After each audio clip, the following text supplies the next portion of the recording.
This is the Greenworks 2300 PSI.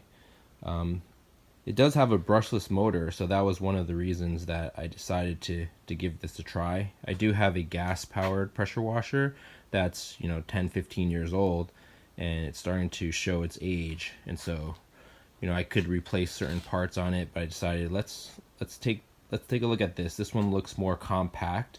Looks like it would take less space to store. The frame is upright.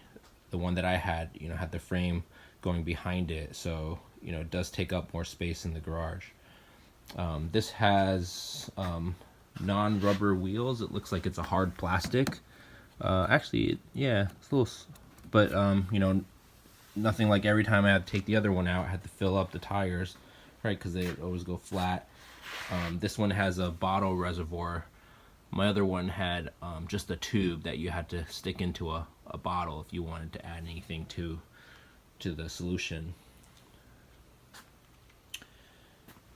Alright, so just the convenience factor alone is pretty incredible here, right? You just plug in the hose in the front, plug in the high pressure hose in the back to the gun, and then just turn on this switch.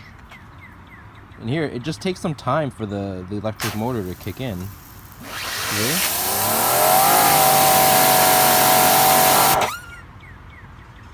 And it's super quiet. You don't even really need, hearing protection. Although probably should, but yeah, it's really bearable. And the further away you get from the machine, the less noise you'd actually hear.